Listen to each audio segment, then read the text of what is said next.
Good evening. I am Melody Capote, Executive Director of the Caribbean Cultural Center, African Diaspora Institute, an arts, culture, and education and media organization that advances racial and social justice and cultural equity for African descendant communities. We welcome you and thank you for being with us today. Through our art and cultural programs, the center creates an interconnectivity between its home in El Barrio, East Harlem, the city, the African diaspora, and the world.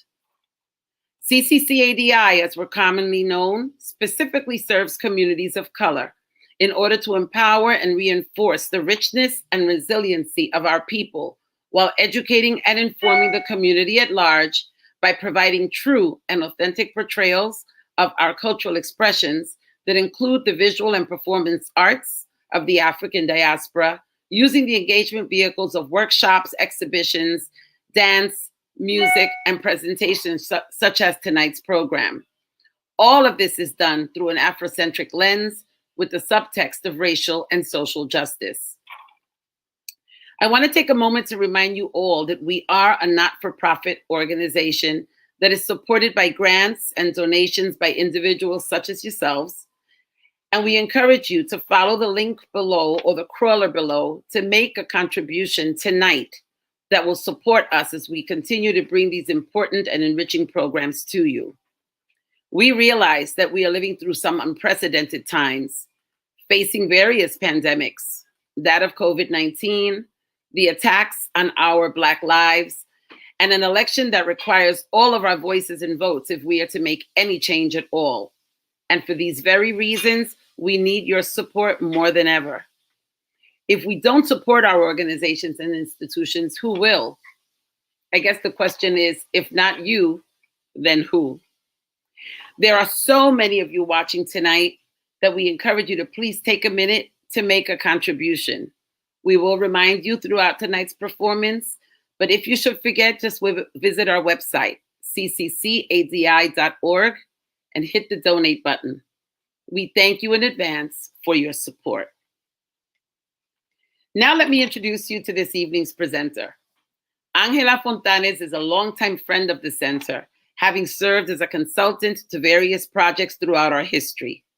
Angela was initiated in the Lucumi tradition in 1974 as a priestess of Yemaya. Given her years of experience in this sacred practice, she has also lectured extensively on Afro-Cuban religious traditions.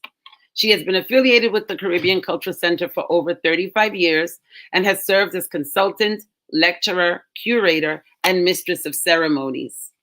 Two of her significant projects with the center are the production of the children's book, Folk Tales of the Yoruba People, and the documentary video we'll be viewing this evening, The Orisha Tradition, an African Worldview, which was produced in 1991.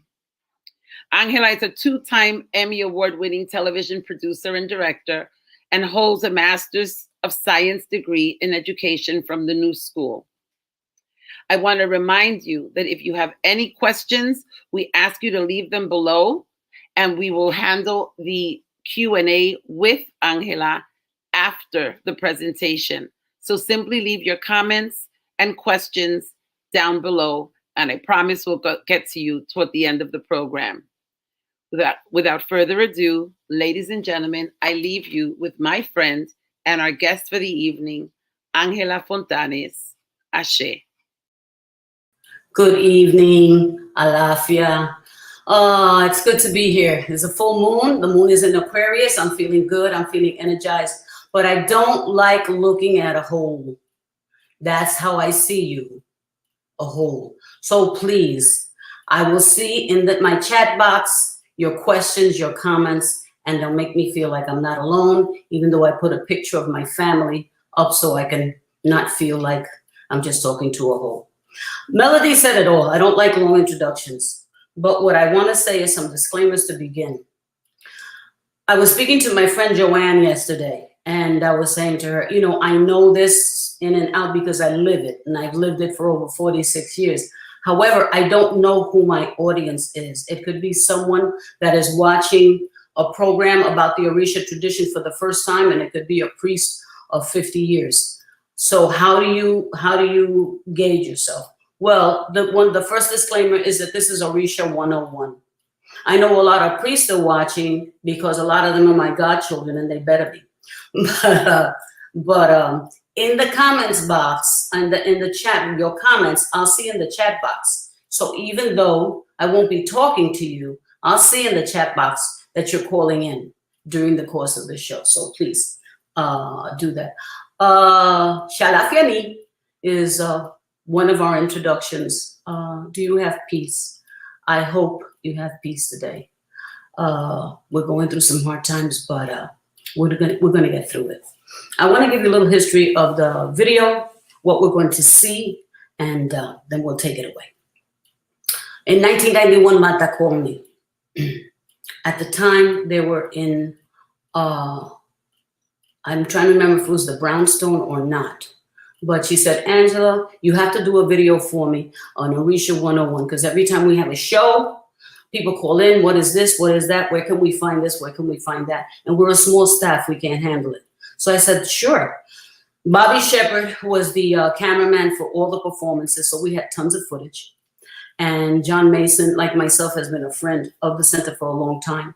So John Mason wrote the narration, Bobby shot it, I put it together, and that's how the video became a piece.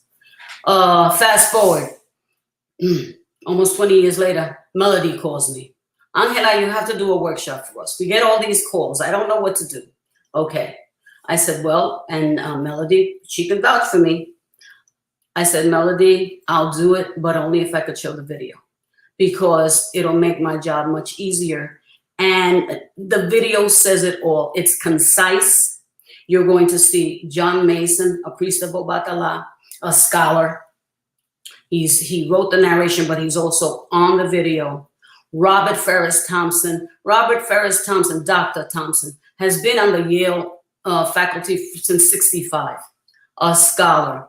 I don't know if he was initiated, but I know he lived in Nigeria for many years. He wrote a bunch of books. I have a wonderful bibliography for you too, that includes some of John's books and some of Dr. Thompson's books. Cynthia Turner, priest of Oshun, my elder. I have 46 years of Ocha. She's older than me. And we were lucky to get Paolo Balbino de Paula. I always get his name wrong. Who was visiting us from Brazil, and he's a priest of Shango. The video you're going to see has Lukumi, but it also has Candomblé. So you're going to see the difference, and I'm going to talk about that as we go along. So you have performance, you have music, you have John, Robert, and Cynthia, and the brother from Brazil, Paolo Balbino de Paula. And I'll be talking in between segments that you're going to see. We're going to get to the first segment in a few minutes. But first, I'm going to do something that we do in the Orisha tradition in the beginning of all our endeavors. I do it every morning because I'm not a scholar, but I live this religion, and I've lived it for 46 years. It's the way I live. It's not a book that I go to. It's not a church that I go to on Sundays. It's the way I wake up. It's what I do when I wake up. It's what I do when I prepare my meals, what I can eat, what I cannot eat. So I think you get the idea, but I'm not a scholar. Disclaimer, I'm not a televangelist. I'm not going to be proselytizing. This is our culture, and part of our culture is our religion. It's intertwined. So I think those are all my disclaimers. The other one is that this is PG. There's no nudity. There's no anything. I'm not going to curse. So if there's children in the room, please feel free to keep them there. My goal for this video is for you guys to get a deeper understanding of this culture and how it is grounding us as Orisha practitioners, because it is a relationship with nature. Tell me in your comments at the end if I achieve this goal. I'm going to do the Mujuba now. The Mujuba is a prayer to the ancestors. In the video, you'll see that I do it as a libation with water. I'm not going to do the water here because it's impractical. I'm going to start with my ancestors, and then I'm going to talk about and then I'm going to do a Mujuba for Malta Moreno Vega, who's the founder and the executive director of the Caribbean Cultural Center. And then I'm going to just all the priests and priestesses that are out there, all the Ifa, Babalaos that are out there, I'll mention them.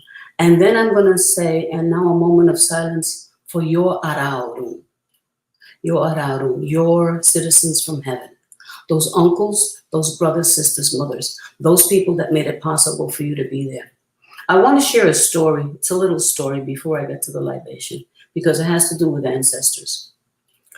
Malta Moreno Vega's parents came from Puerto Rico in the 30s. They weren't married. They met and married here.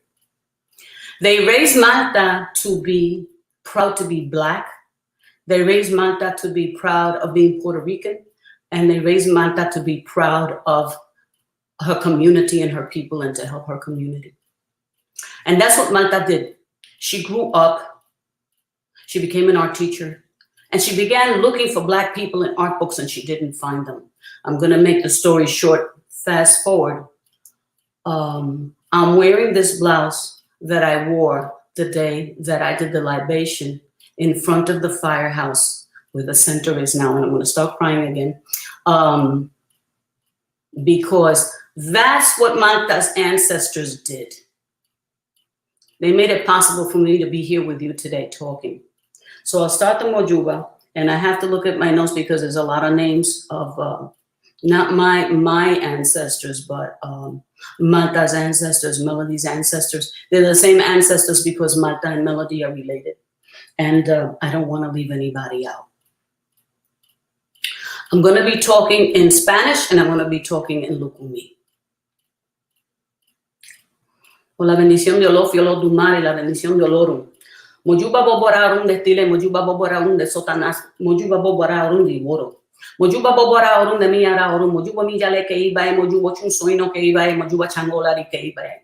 Mujuba Sonagua que iba, Mujuba Ina Yobo que iba. Mujuba, excuse me, Mujuba Ogundaka, Bobo Egundokundaka, sorry. He is my Ifa godfather. He is alive, but I am praying to his ancestors. And Mujuba Bobo Egun Bobora Arun, Yokana Sode. Yokana Sode is my husband. Malta's and Melody's Araurun.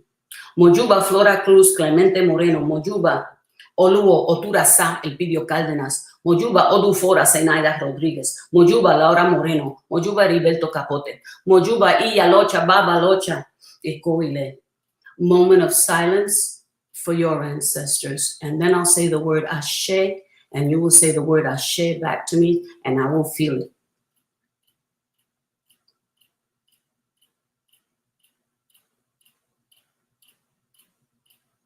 Ashe. Ashe, the power of the spoken word. Ashe, so be it. And with their blessings, we're going to begin with our first cut of tonight's workshop.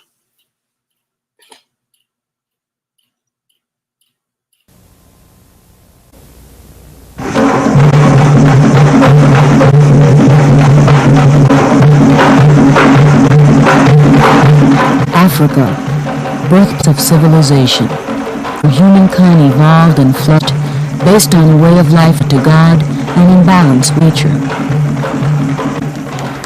For Yoruba, Southwest Nigeria, a sizable representation of descendants in the New World.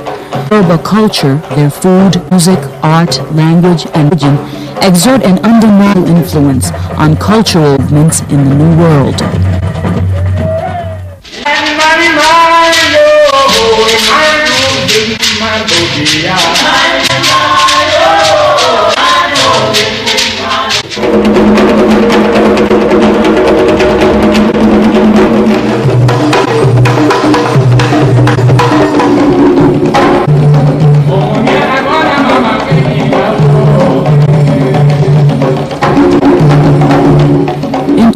Americas, Africans brought their sacred symbols, kept secret in their memories, dreams, and vision.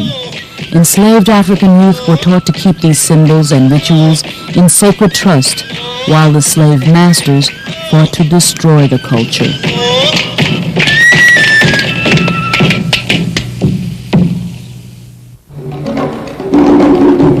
Syncretism, the process of camouflaging African deities with Catholic saints, also played a role in the survival of Yoruba culture. Six of the major Orisha to enter the Americas during the transatlantic slave trade and to survive the continuous assaults of Western cultural oppression represent for the Yoruba descendants a model for spiritual self-empowerment. Yorubas were brought to Brazil, Cuba, Trinidad, Puerto Rico, Haiti, the United States, and other areas. For nearly 500 years, African descendants in the Americas have preserved their sacred traditions, passing them on from generation to generation. All Yoruba ceremonies begin with a libation to the ancestors. Onu tuto, ona tuto, tuto bogbo egun, tuto ile.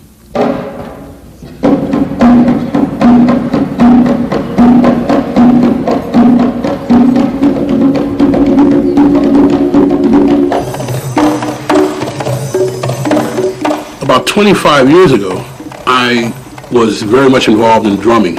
And through that, I became involved in a group of dancers and musicians who all were following Yoruba culture.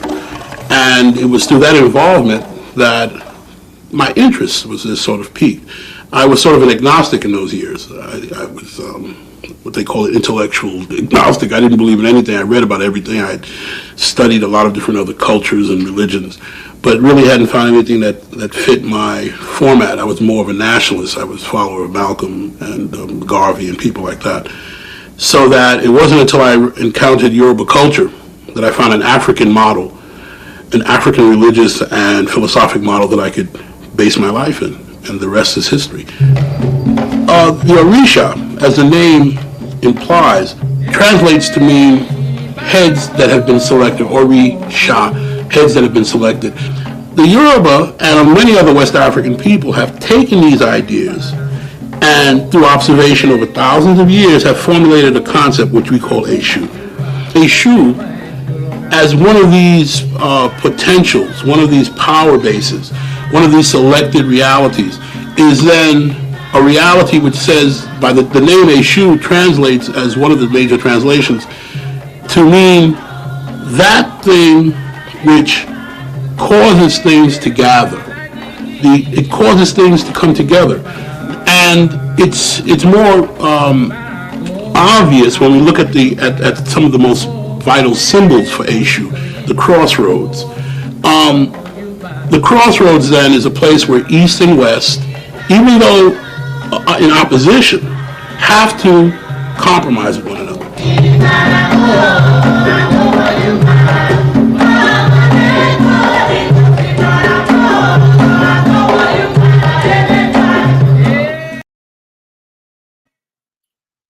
I was dancing along, you caught me.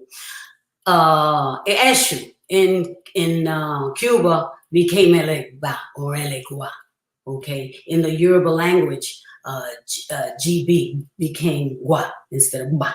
So anyway, but the language is Yoruba. What you heard singing was Yoruba, and I have living proof, an experience that I had in 1974 as a Yabo. And a Yabo is an initiate. Yabos used to, and I'll leave it at that, be home in the evening. They didn't go out. And I was home from work, and I was listening to an LP, 1933, 1974, and having dinner. There was a knock at the door. I went, and I opened the door a bit, and it was an African-looking man. He said, "Excuse me, I'm looking for so-and-so. I don't remember the name." I said, "Oh, he lives at the end of the hallway, but upstairs." He said, "Are you Yoruba?" Because he heard the music. And I said no, and I explained a little bit. And he was so excited because the song that came up was a song of Shango. And I said, "Please come in." I felt comfortable doing that. And he said, those are my people. That's my music. I said, do you understand what they're saying? He said, yes, I do. Yes, I do. He says, it's a little different. He says, it's the language my grandparents speak. It's a little archaic. He says it's like Shakespearean English, but I understand it. I understand it. So that is proof that we still speak Yoruba all these years later. And when I say all these years later, we're talking hundreds. And the fact that this language was transferred to us through the music, through the patakis, which are stories that I'm going to tell you later. To me, it never fails to amaze me. So that's the proof. Let's go back to Elegua, and you're going to meet the second Orisha that we selected for this video, and that's Ogun. Back to the videotape.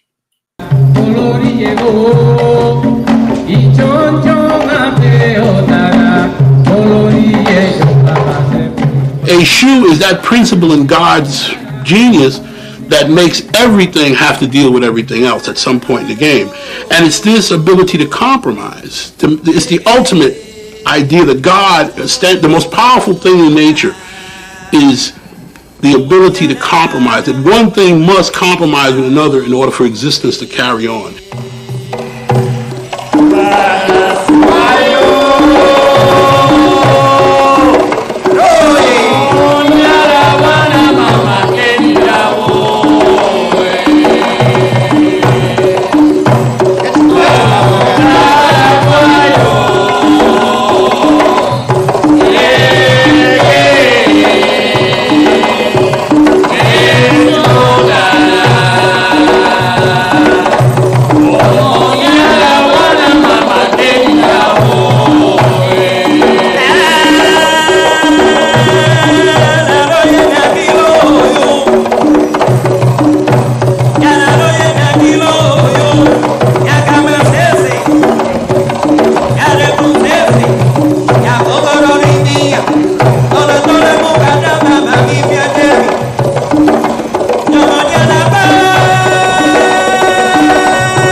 Orisha Ogun. Ogun represents the energy that allows humans to create civilization. His sword symbolizes the cutting edge of technology, slashing away all obstacles that impede humankind's advance. He is a fierce warrior who is syncretized in Haiti as Saint George, a conqueror for and deliverer of his people. Ogun is one of these very complex points in culture. The word Ogun can mean medicine, it can mean war, it can mean perspiration. It can talk about the actual Orisha. The areas that are covered by this word Ogun then are very primordial ideas about the ability of work and energy to recreate and create environment. This is very vital in a society. If you want the society to move forward, you must exert energy.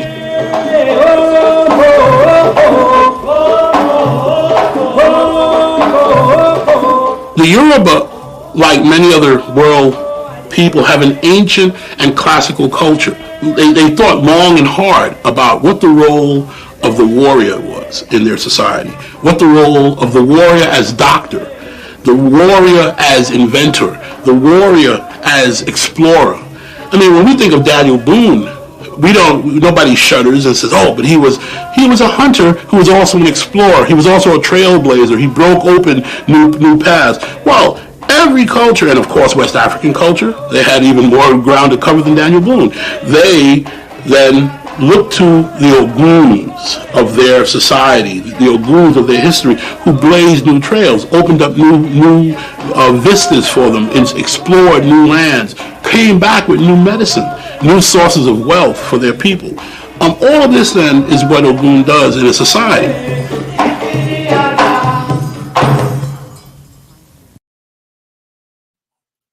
Okay, so we're going to talk about syncretism, and Ogun is a good example. Ogun is known as St. Peter in Cuba and in the Lukumi tradition, and Elegba St. Michael.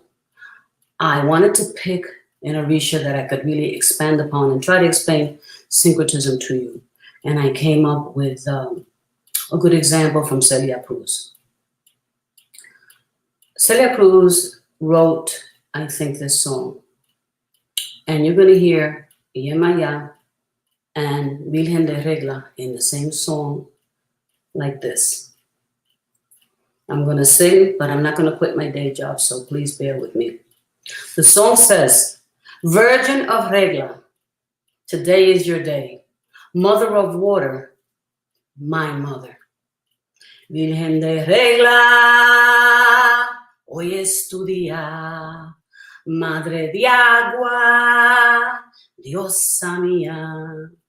And it goes on. Yemaya, la reina eres, etc. and so forth. So you have La Virgen de Regla and Yemaya in the same song. The coro is total Yoruba. Yemaya olodo awoyo Yemaya, Yemaya. The coro sings. So you have Virgen de Regla and Yemaya in the song. But when I do ritual with Yemaya, there is no bust of Virgen de Regla in the room. There is no picture of her. I call Yemaya, Yemaya. And Virgen de Regla does not have that spot. So yes, we have the mixture. Because that's the way the religion was able to survive in Cuba. It's a long story. It addresses cabildos, how Africans were able to buy their freedom. And that's for Orisha 102. This is Orisha 101. I want to talk a little bit about patakis, because this is how we learn a lot about our tradition, a lot about our Orisha, and a lot about what has happened. This is one of the stories that was in the book. It's not in print anymore. Folk tales of the Yoruba people that I did for the center. So a pataki could be a legend. A pataki could be a story. You can call it any number of things, but it's one of the sources for us for information about Orisha, about culture, and how things are done. It's about Elegua. It's called The Lesson. I want you to picture a marketplace at dawn. The sun is just coming up. The roosters are crowing. Everybody's trying to set up their stalls at the marketplace before the sun comes up hot. And Yemaya, Oya, and Ochun are busy getting their wares together. They worked a stall together. So there was flower vendors, food, etc. The scents was steamy. Elegwa's watching. He has a goat. He's watching. He says, okay, let me see what I'm going to do with this goat and how I'm going to teach a lesson today. So he goes down, and then Elegwa liked women too. So Yemaya, Oshun, and Oya are pretty women. So I think I'll approach the girls. At this point, I'd like to show cowrie shells, because money in Africa at the time is cowrie shells, but I'm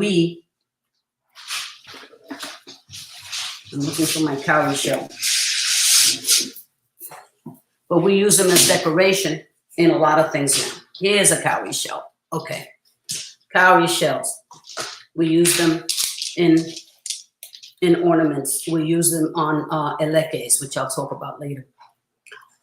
So he approaches the women. He approaches Yemaya and Oshun and Oya, and he says, Shalafiani, and they talk and they exchange pleasantries. He says, listen, I have a goat. I want 20 cowrie for it. Would you be willing to sell it for me? Now, he knew that 20 was cheap and it would sell fast. So did Yemaya, Ochun, and Oya. So they said, of course. Give me half, and the half divide among the three of you. No problem. Off goes Elegua. He doesn't go too far because he's watching. The goat sold like that.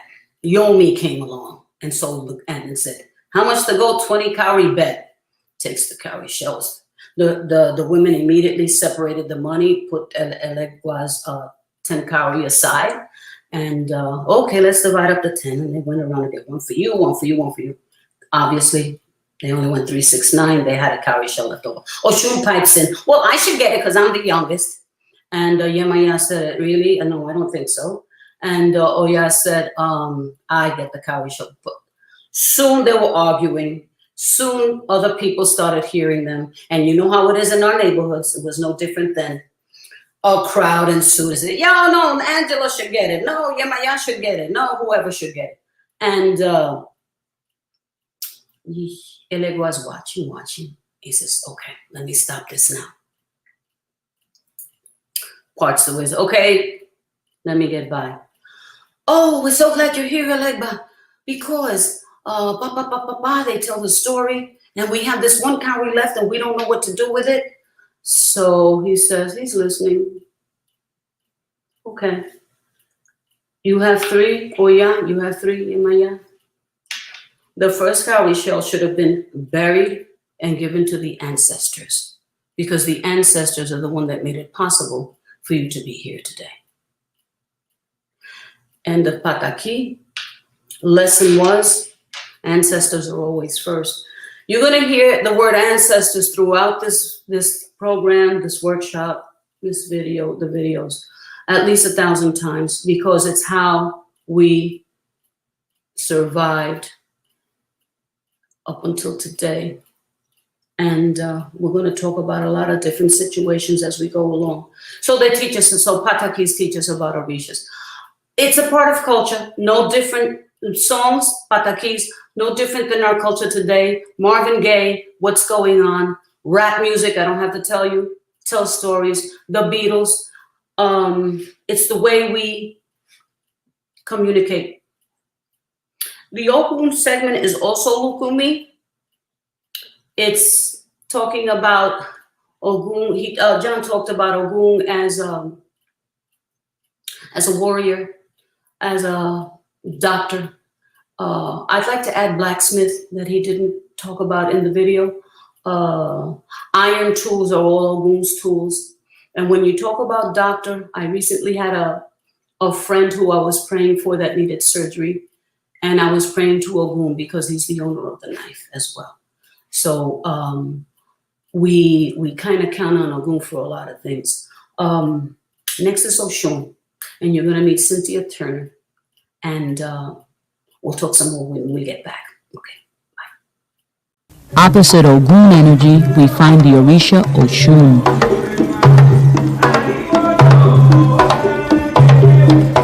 Oshun is God as feminine power. She is pure, clear water. She spins and whirls so that life will be bearable. Beautifully dressed in brass and gold. Cynthia Turner was initiated as a priestess of Oshun in 1970. My introduction to the religion was as a dancer.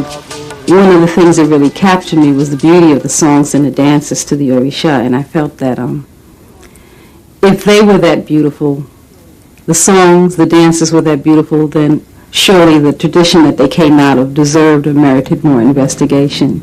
I always kept an altar for Oshun, even before I knew that I would become initiated to Oshun.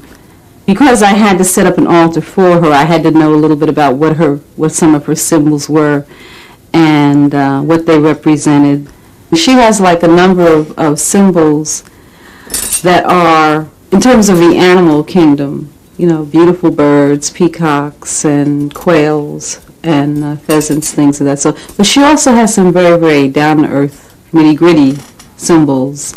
Catfish, which are survivors, or scavengers, if you will. And I think this also has to do with the whole idea of survival.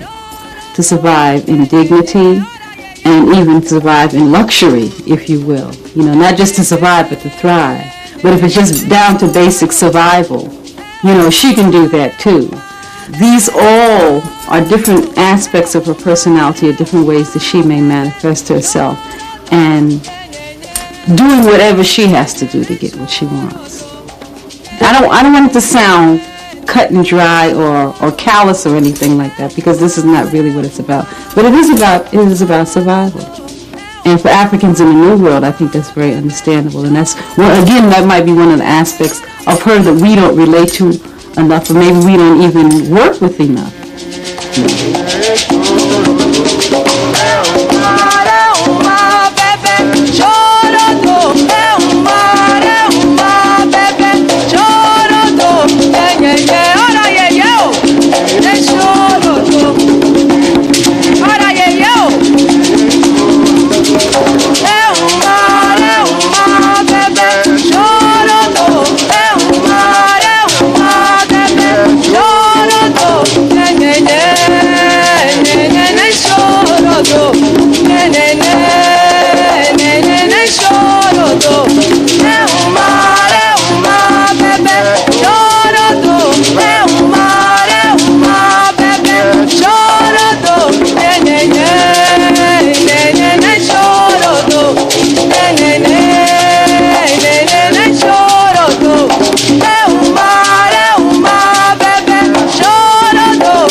That was Ligia Barreto and Roots of Brazil. That was a candomblé version of Oshun. Our Oshun is pretty similar. Candomblé and Lukumi have some similar parts, but they also have some parts that are distinctly different. For example, when you see Yemaya, you're going to see blue clothing, which is Yemaya's color in the Lukumi tradition. But in Candomblé, I don't know a lot about Candomblé, but what we see is silvery white. This segment was difficult to put together because my godmother, my Ajubona, my second godparent, was a priestess of Oshun, and she died of cancer. But I'm going to share her story because it's a story of survival. And I'm going to share her story because it was an example. Her life was an example to me of who Oshun is when we talk about survival. She lived in Florida, and I used to come down to see her, and she never stopped working. She never stopped working. We would finish doing rituals and be tired, and Marina would still be tick, tick, tick, tick, tick, tick, tick, tick, tick, walking back and forth. One time I came back to New York, and I got a call from one of my god sisters that Marina wasn't doing well. And they said we were feeding Oshun, we were doing a ritual with Oshun, and we could tell she was pale, she wasn't feeling well. And we wanted to stop. And she said, no, I'm not going to any hospital until I finish feeding Oshun. It turned out that she had stage 4 pancreatic cancer. And, but she fed Oshun. She died at home the way she wanted to with Yemaya and Oshun. I was there to see her. But until the end, she was proud, she was strong, and she showed me that Orisha support us in ways that we don't know. And Oshun was her support, her life. That was an example to us, her godchildren. You saw the color yellow representing Oshun in Lukumi. It's also the same in Candomblé, as you saw. The first visual you saw was Lukumi, and then it went into the Candomblé. So I want to talk a little bit about clothing. Our formal garments, if you will, are the colors of the Orisha. So in the case of Oshun, it's as you saw. But you'll notice that they're kind of like, the style of them is from the 1800s. Well, that's obvious. That's the times that these clothes came about. But as I was initiated in 74, we started modernizing the clothes a little bit. My godmother made my clothes, and I told her, I don't want that foo-foo flare stuff.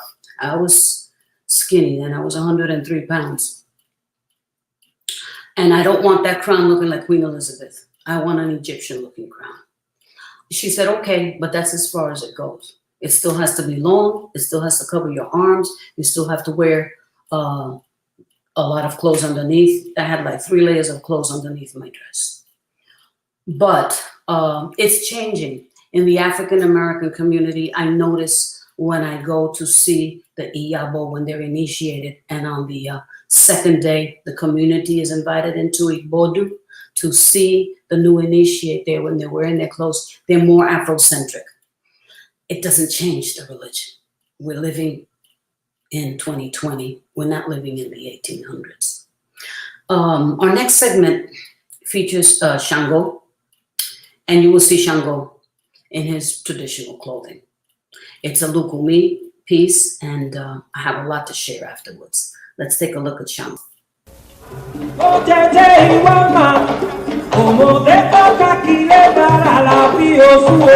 Oshun was also one of the wives of the Orisha Shango.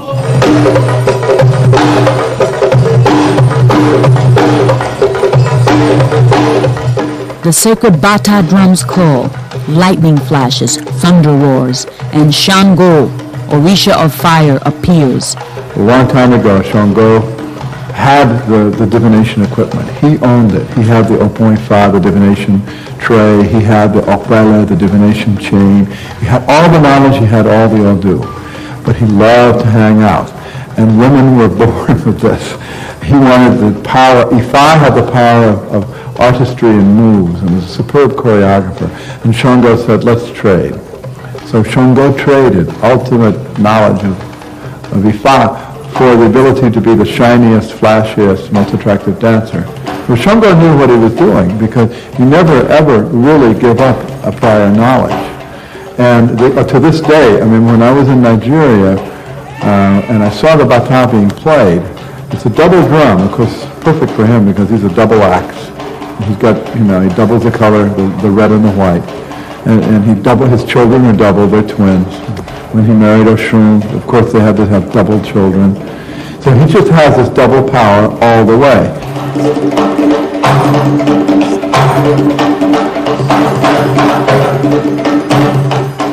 When he strikes that tray to divine or to play bata, he's also making thunder.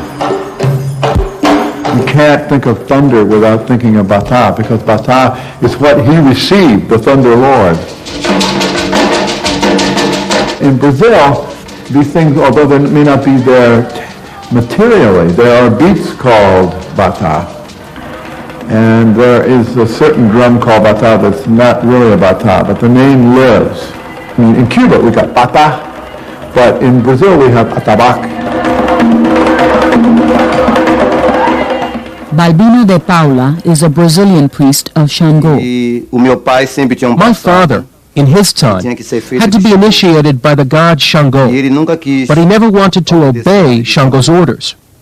Suddenly, one January 20th, one of my aunts, after becoming possessed by the goddess Yansa, told my father that Shango wanted a rooster to eat. Shango wanted an offering, a rooster. A rooster is called akiko in Yoruba language. But my father refused and said that Shango should go to work to get his own rooster. Then Yansa ordered that a dish of food called akara be prepared, and she sang this song.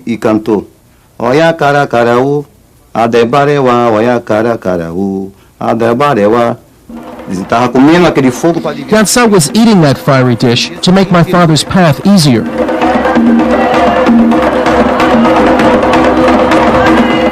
The next day, my father went to get some drinking water. Since in our land we don't have running water, we have to get it from a well in ceramic jars. At the moment he put his cup into the ceramic jar, he got a severe attack of hiccups that confounded all the doctors. They couldn't cure him. No Baba Gungun god could alleviate his hiccups. He ended up sick and totally bedridden. He ate only seedless okra, which you call kimbobo, and hilo, a bitter vegetable very common in Brazil. This happened on January 20th. On April 21st, he died. Shango did not pardon him. Shango said that my father had had okra to eat, along with bitterness in his life, and that he was God, and that he was strong.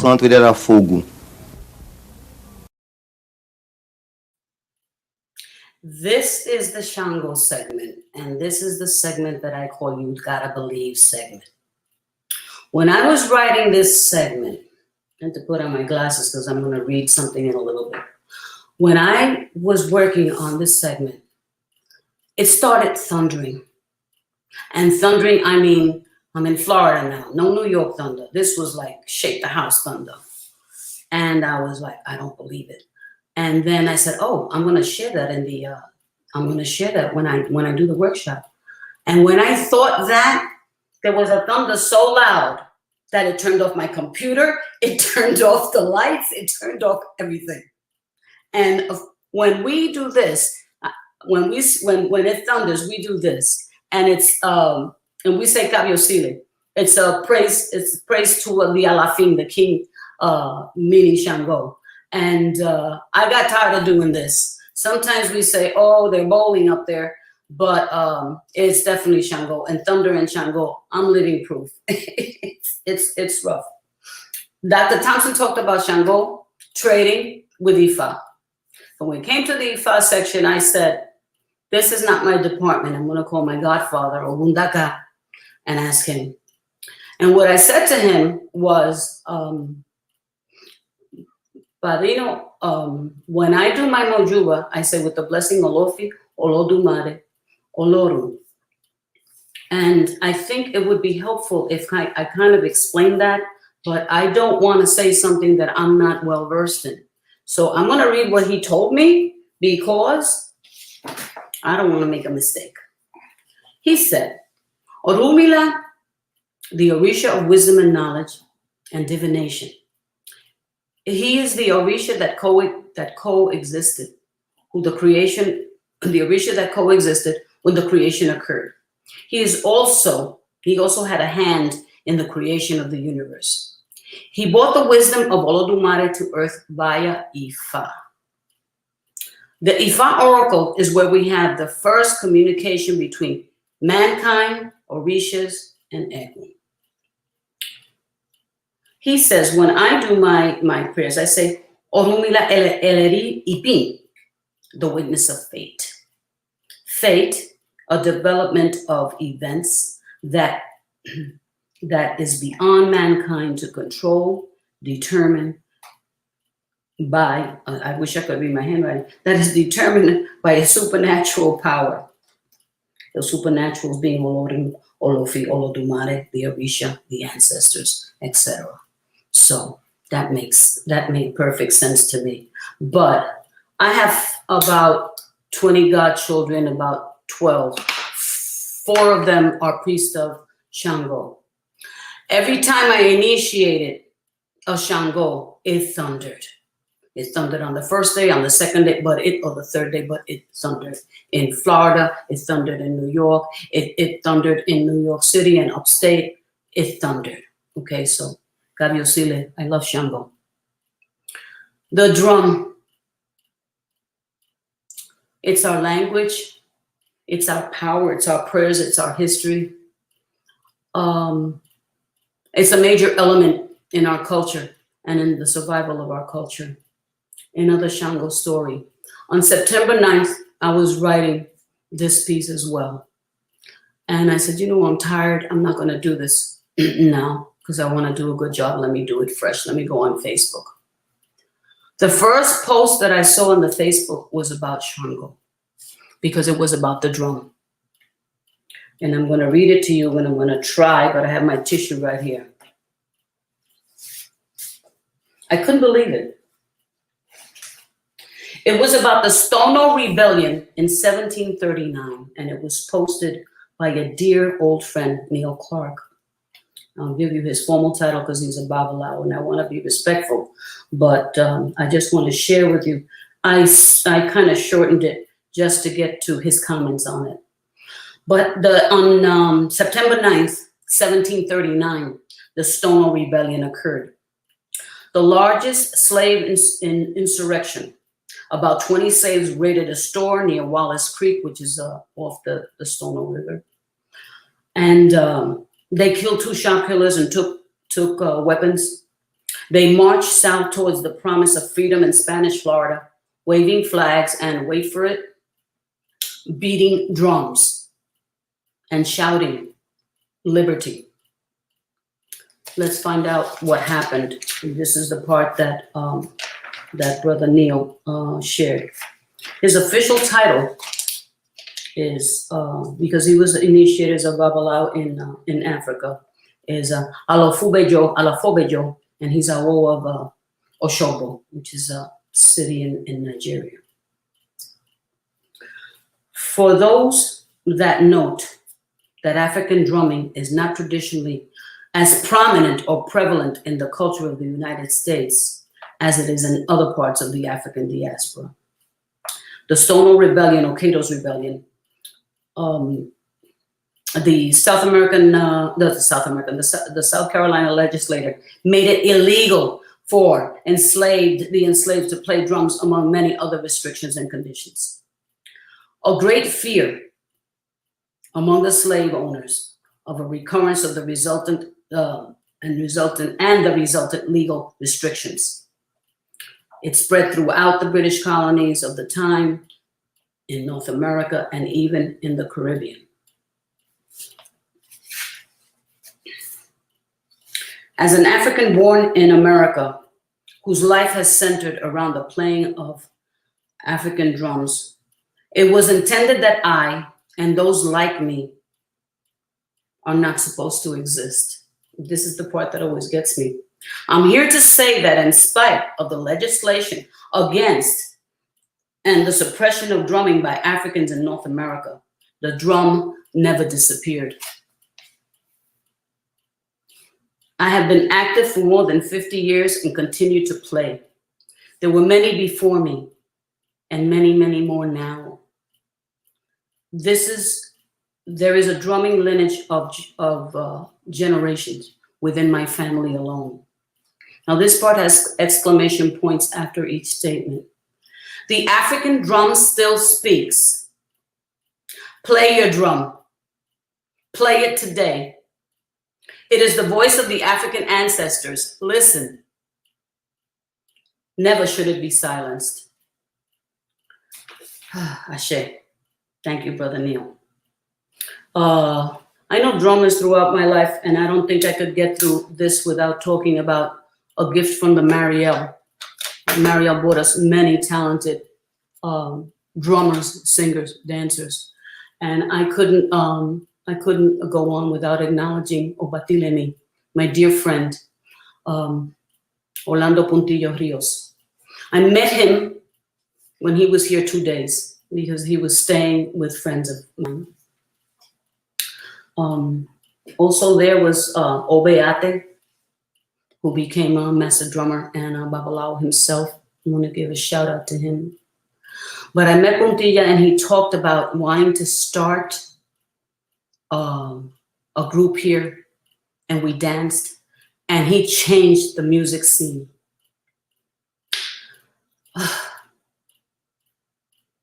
I talked to my husband, who's a drummer, and that's when we started talking about, he's been drumming since he was 8 years old. That's when we talked about our brothers playing in the street. That's what they do. The drum is in their DNA, whether it's in Williamsburg, where he played, or where Louis Balso, the master drummer that you see in all the scenes of the Lukumi music. Louis Lower East Side, Tomaso in Williamsburg, other people in Central Park. It's in our DNA. And you can't talk about Shango without talking about the drum, or you cannot talk about the drum without talking about Shango. I'm gonna leave it there, and we're gonna cool off now and go and see Yemaya.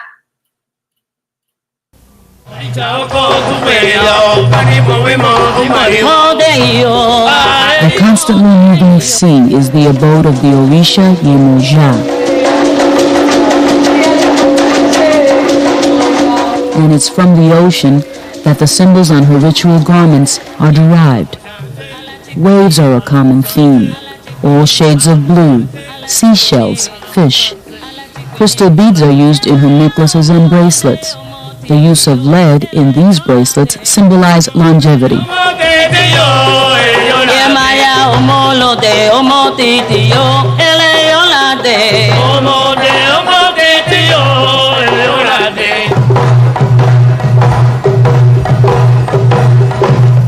understand Mujuba, we must understand motherhood as a theme. Yemaya is a mother.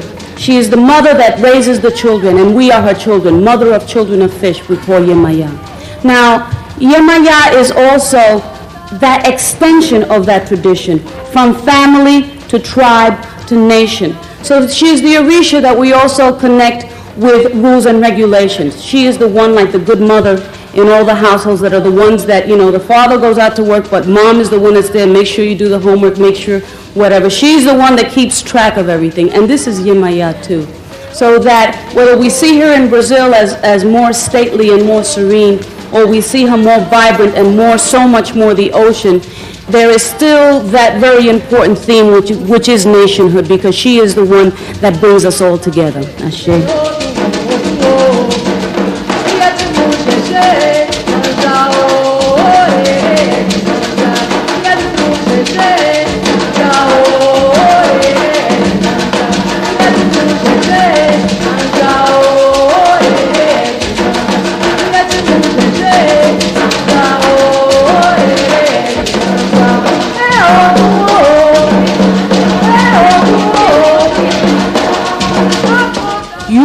During that movement, very often possession takes place, which is a very common phenomenon in our traditions. And it is the height of prayer, because it is when Orisha comes down and communicates with its children. So that possession is not something that is a thing apart, or, oh my goodness, what happened? It is very expected and it is very hoped. And so in Bahia and in Brazil, when we see in the terreiros, the coming together, it is the same as it is in Cuba. It is the same as it was in Africa. It is a celebration of life, and in so doing, communicating with those life forces, which are the Orisha. Yes, that was a younger Angela, and her voice wasn't this husky. The Yeba dance was Lukumi. I love that. I never tire of seeing it. I've seen it 700 times. We're right on time for questions and answers in about 30 minutes. So that's great. A little bit about Yemaya in that segment was the bracelets that you saw in the clothing. You saw a lot of the clothing. I liked that.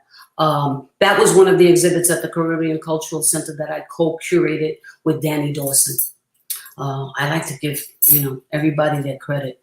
And so what you hear is what you heard when Cynthia Turner was talking, by the way. I had taken them off, but now that you know what they sound like, I'm going to leave them on. Dances, circular motion, the skirt being used as waves, personification of the Orisha.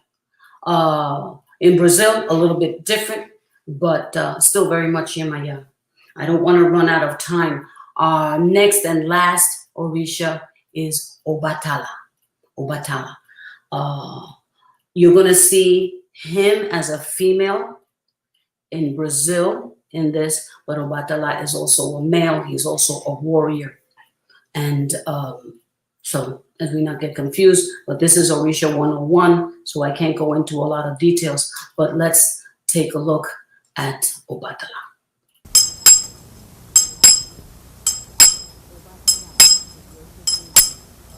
Obatala, the voice of wisdom, of the elders, seen as an old man or woman bent by age and the weight of knowledge. Obatala's world is a world of whiteness, cleanliness, and peace. The term Obatala is most widely translated to mean king who either uses or wears white or owns white cloth. Now, in this sense, the idea of white cloth covers a great number of images. All the way from the image of the child being born in a caul, the Allah, being born in this white caul, almost as though the child comes as a visitor from another world, a more ethical world, because babies come here pristine. It also talks about the fact that, like white cloth, a blemish-free character is not an easy thing to maintain. So Obatala, the actual philosophic underpinning for this is that it's something we must always strive for. There is no society that can exist without ethical behavior. It's a tool, hopefully, that will help people in the new world to gain greater access to sensible action and to reasonable action in terms of how we deal with our elderly, how we deal with children that are unwanted, children that are born deformed or sick, with the AIDS epidemic, with so many other things that happen. The idea is that we're going to cast these people off because somehow or another they are not ethical. They're not ethically viable. That's not true. In the Yoruba sense, in the West African sense, these people are all capable of becoming or being or are pristinely ethical. That they are ethical, they are sacred, they are beautiful, they are something to be regarded as wholesome and necessary to our society. If they exist, then God makes them sacred. This is then Obatala's part in helping the world to see itself in a very pristine sense. The origin of our traditional cultures is spiritually charged and radiates nobility and purpose. In each moment we are tied to the long-ago past and the ever-approaching future. African descendants throughout the Black world strive to live in balance, understanding, and self-empowerment by living in harmony with nature's energies. We will always remain close to our deities and they to us, securing our well-being.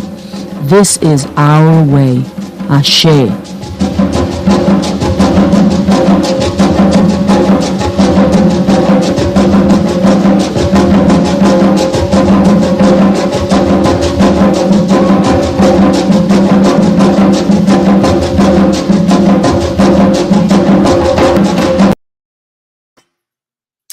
Hi, we're back. That last statement needs to be repeated because I need to find out from you if I did what I was supposed to do. And so I'm going to give you a little cheat sheet and read that last comment. And then I want to hear your comments, and then we're going to go to question and answer because I want to know if I did a good job because I worked very hard. African descendants throughout the Black world strive to live in balance, understanding, and self-empowerment by living in harmony with nature's energies.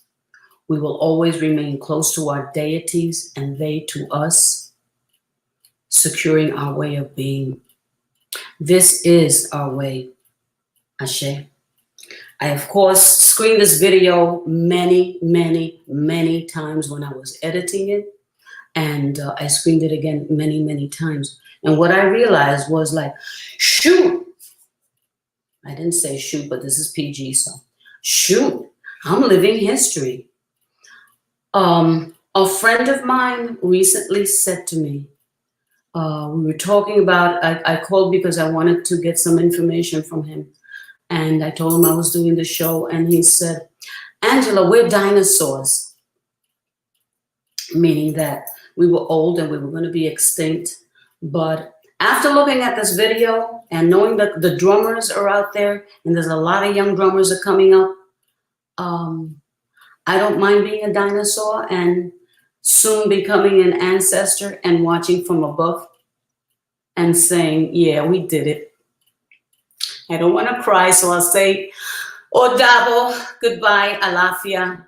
We're going to go to question and answers. Now, before we do, I want to thank two people, our technical director, Kat, and my husband, who was the technical director, the lighting, the set designer. He lent me his room. He lent me his computer. I want to say adibuoy to you and to Sam Small, my editor, who now lives in Hawaii. I don't know if you'll get to see the show. But thank you, and let me hear from you. Let me hear from you.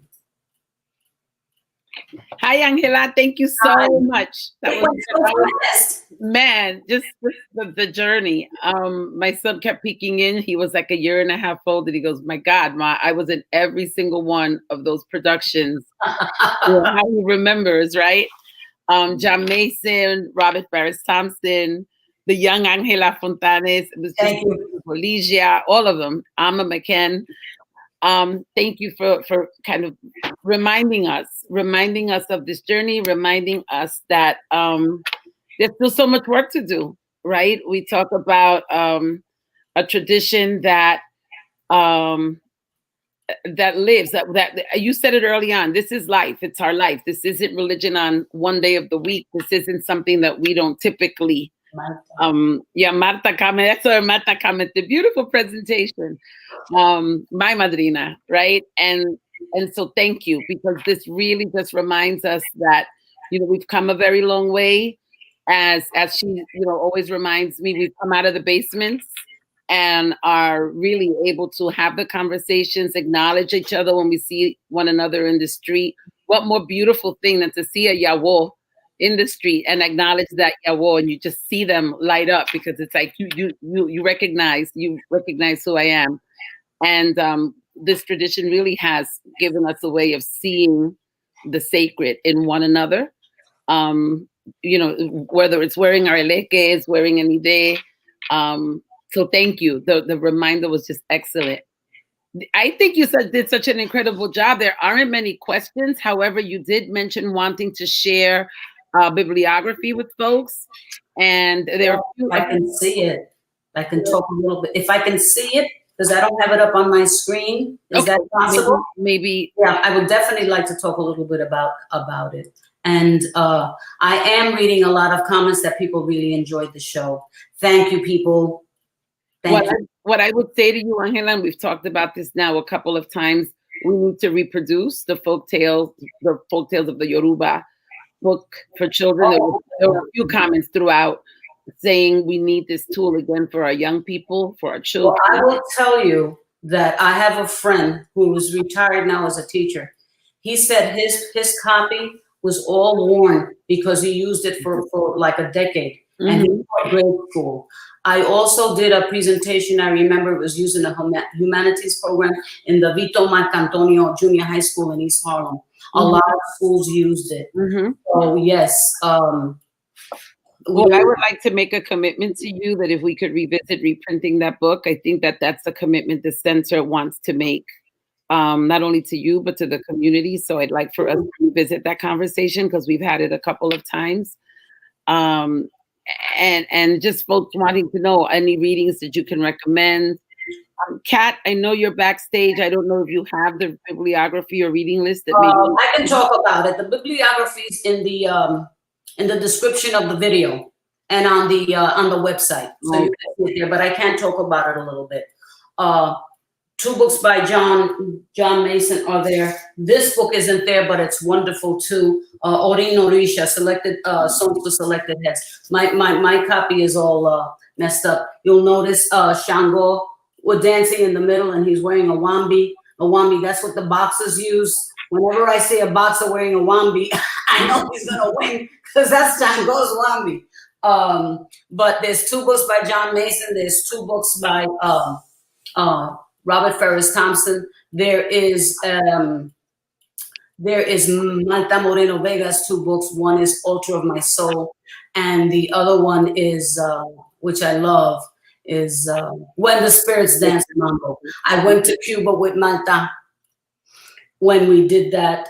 When she did that production, I was a production coordinator, and we did fantastic interviews. She has enough footage to do 4 books on that, because we really met a lot of people, and her godfather in Ifa, who's deceased, Epidio, he opened so many doors for us, and that book has a lot of details. The Altar of My Soul, I love, because it's Malta's journey, how she got initiated, how she became who she became as an Orisha.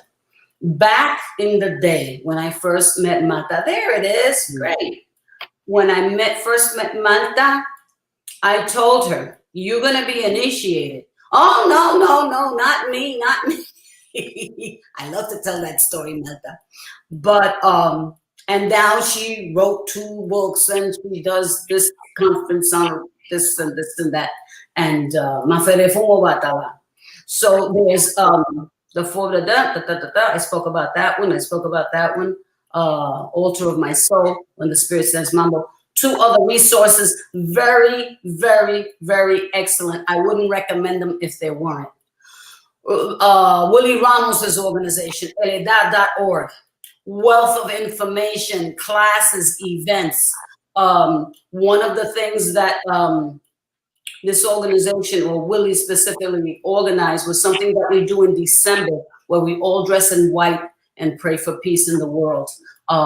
That came out of eledad.org. And we would post what we were wearing that day, everybody wearing white. And let me tell you, when I saw people posting from Australia, from Germany, from all over the world, I was like floored. I was floored. And I would cry sometimes because I felt connected to the world through my religion. So those two books are great. Eledad.org, all you have to do is go on and you're going to get a plethora of information. I want to close with Church of the Baba, Lukumi Babalu Aye. They're out of Florida, Hialeah specifically. Just Google them. Wealth of information. They won a Supreme Court case making it legal to do sacrifices in the state of Florida. I think that was 79. And Brother Pichaldo, who's Babalao, I shared to you, his wife, Omiyale, it was her dream. And my condolences to you. She died recently, but that was her dream to build the Church of the Lukumi Babaluaye Inc. And Supreme Court case. We make history, but it's a big world. We're little, but we're growing. But these are the resources. They're going to be on the website. I don't have much else to say, except I enjoyed doing this. I thoroughly enjoyed doing this. And we'll do some more. A couple of things. Folks are just thanking you so much. They wish this would have been longer. They're already asking for the Orisha 102, so you already know we'll be on the phone tomorrow. My husband and I've driven him crazy, working on his computer. I said, so I'm gonna be so glad I don't have to be on the computer. And he said, yeah, right. I'm like, okay, but I'd love to do it, of course. There's a question here asking about the importance or relation of Egun to Orisha. Can you expound on that a little bit? Yes, I love going to Cuba, as I was saying. And the question is, can you explain briefly why the Egun connection and Orisha connection are so important? Absolutely. When I went to Cuba with Malta, I had heard it here, but in Cuba, I must have heard it a zillion times. Without Egun, there's no Orisha. What does that mean? They are both spirits, but when we talk about Egun, we're talking about ancestors. And that's our first connection to that spirit world. So Egun has a department, Orisha has a department, but they're both spirits. And that's why they say without Egun, there isn't Orisha. When I prepare my initiates, I always work with them anywhere from 8 months to a year, developing their spiritual what we call portrait. We call it a portrait. To make sure that their ancestors are identified, that they are satisfied, and open the door and give permission for that person to become initiated. So I hope that answers your question. Thank you. I have a general question from Maldonado on Facebook asking about whether or not the center is open for events and will we be holding any future virtual events. We are not open to the public. We are being very careful about how and when we reopen. I would say to you that we're probably not going to open to the public until early 2021. However, we are using this space, this virtual space, for all of our programming, not just Orisha conversations, but all of the center's programming is available through our website, CCCADI.org. I also want to remind each and every one of you, please visit the website and make a donation to our organization. Your investment says that what we're doing is important. It's important to you and it's important to the next generation. We did a program about 2 months ago, maybe 3 months ago, on Afro-Cuban religious use of herbs. And that was a 3-part session that attracted folks from all over the world.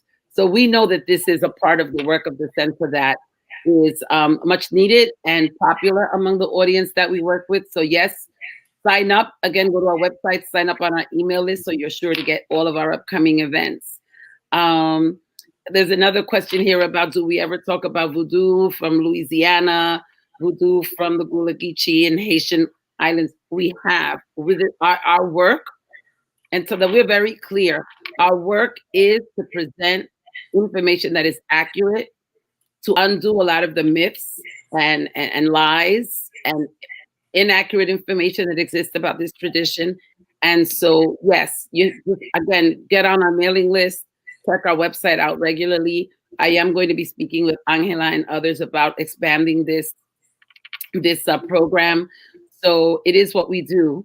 A correction, Angela made reference to Marta's books, The Altar of My Soul and The Spirit's Dance Mambo.